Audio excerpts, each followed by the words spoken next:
ಭೂ ಸುಧಾರಣೆ ತಿದ್ದುಪಡಿ ಕಾಯ್ದೆ ನೀವು ಅಧಿಕಾರಕ್ಕೆ ಬಂದಾಗ ವಾಪಸ್ ತಗೋತೀವಿ ಅಂತ ಹೇಳಿದ್ರಿ, ತಗೊಂಡಿಲ್ಲ ಅನ್ನೋ ಮಾತು ಬಂದಿದೆ.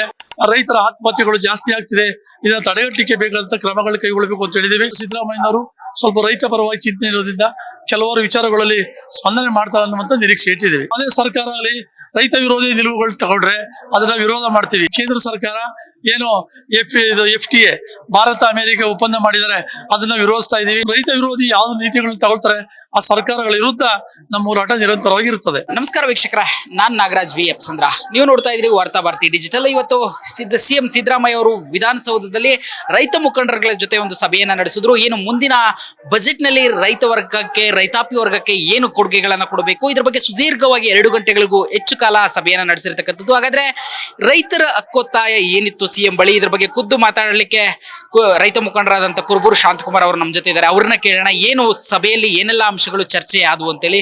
ಸರ್ ನಮಸ್ಕಾರ, ಏನ್ ಚರ್ಚೆ ಆಯ್ತು ಇವತ್ತಿನ ಸಭೆಯಲ್ಲಿ? ಇಡೀ ರಾಜ್ಯದ ರೈತರ ಸಮಸ್ಯೆಗಳನ್ನ ಎಲ್ಲ ಮುಖಂಡರು ಬಿಚ್ಚಿಟ್ಟಿದ್ದಾರೆ. ಬಹಳ ಮುಖ್ಯವಾಗಿ ಏನು ಭೂ ಸುಧಾರಣೆ ತಿದ್ದುಪಡಿ ಕಾಯ್ದೆ ನೀವು ಅಧಿಕಾರಕ್ಕೆ ಬಂದಾಗ ವಾಪಸ್ ತಗೋತೀವಿ ಅಂತ ಹೇಳಿದ್ರಿ, ತಗೊಂಡಿಲ್ಲ ಅನ್ನೋ ಮಾತು ಬಂದಿದೆ. ಮತ್ತು ಏನು ರೈತರ ಮಕ್ಕಳಿಗೆ ಹೆಣ್ಣು ಸಿಗ್ತಾ ಇಲ್ಲ, ಅತಂತ್ರವಾಗಿದ್ದಾರೆ ಯುವಕರು, ಅದಕ್ಕೆ ಏನಾದ್ರು ಪರಿಹಾರ ಕಂಡುಹಿಡಿಬೇಕು ಅಂತ ಹೇಳಿ ಅದಕ್ಕೆ ಕೆಲವು ಸಲಹೆಗಳನ್ನ ಕೊಟ್ಟಿದ್ದೀವಿ. ಮತ್ತೆ ಏನು ಈ ಬೆಳೆ ವಿಮೆ ಪದ್ಧತಿಯಲ್ಲಿ ಆಗ್ತಕ್ಕಂಥ ಅನಾಹುತಗಳು, ಅದರಿಂದ ರೈತರಿಗೆ ನಷ್ಟವನ್ನ ತಪ್ಪಿಸ್ಲಿಕ್ಕೆ ಸ್ವಲ್ಪ ತಿದ್ದುಪಡಿ ಮಾಡಬೇಕು ಅಂತ ಹೇಳಿದ್ದೀವಿ. ಹಾಗೇನೆ ರೈತರ ಸಾಲ ಏನು ಕೊಡ್ತಾ ಇದ್ದಾರೆ ಆ ಪದ್ಧತಿ ಬದಲಾಗಬೇಕು. 1 ಲಕ್ಷ ರೂಪಾಯಿ ಸಾಲ ಕೊಟ್ಬಿಟ್ಟು 1 ಕೋಟಿ ರೂಪಾಯಿ ಇರತಕ್ಕಂಥ ಜಮೀನಿಗೆ ಬೇರೆ ಕಡೆ ಸಾಲ ಕೊಡೋದಿಲ್ಲ ಅನ್ನುವಂಥ ಸ್ಥಿತಿ ಇದೆ. ಅದಕ್ಕೆ ಸಾಲ ನೀತಿಯನ್ನು ಬದಲಾವಣೆ ಮಾಡಬೇಕು ಅಂತ ಹೇಳಿದ್ದೀವಿ. ರೈತರ ಆತ್ಮಹತ್ಯೆಗಳು ಜಾಸ್ತಿ ಆಗ್ತಿದೆ, ಇದನ್ನು ತಡೆಗಟ್ಟಲಿಕ್ಕೆ ಬೇಕಾದಂಥ ಕ್ರಮಗಳು ಕೈಗೊಳ್ಳಬೇಕು ಅಂತ ಹೇಳಿದ್ದೀವಿ. ಹಾಗೆ ಇನ್ನೂ ಹಲವಾರು ಸಲಹೆಗಳನ್ನ ಎಲ್ಲ ಮುಖಂಡರು ಕೊಟ್ಟಿದ್ದಾರೆ. ಅವರು ಗಂಭೀರವಾಗಿ ಎಲ್ಲವನ್ನು ಆಲಿಸಿದ್ದಾರೆ. ಅವರು ಬಜೆಟಲ್ಲಿ ಏನು ಮಂಡನೆ ಮಾಡ್ತಾರೆ ಕಾದು ನೋಡ್ತೀವಿ. ಯಾಕೆಂದರೆ ಎಲ್ಲ ಸರ್ಕಾರಗಳು ಸಭೆ ಮಾಡ್ತಾರೆ, ಕೇಳ್ತಾರೆ, ಆದರೆ ಬಜೆಟಲ್ಲಿ ಅದಕ್ಕೆ ಸರಿಯಾದಂಥ ಪ್ರತಿಕ್ರಿಯೆ ಕೊಡೋದಿಲ್ಲ. ಆದರೂ ಕೂಡ ಸಿದ್ದರಾಮಯ್ಯನವರು ಸ್ವಲ್ಪ ರೈತ ಪರವಾಗಿ ಚಿಂತನೆ ಇರೋದ್ರಿಂದ ಕೆಲವಾರು ವಿಚಾರಗಳಲ್ಲಿ ಸ್ಪಂದನೆ ಮಾಡ್ತಾರೆ ಅನ್ನುವಂಥ ನಿರೀಕ್ಷೆ ಇಟ್ಟಿದ್ದೀವಿ.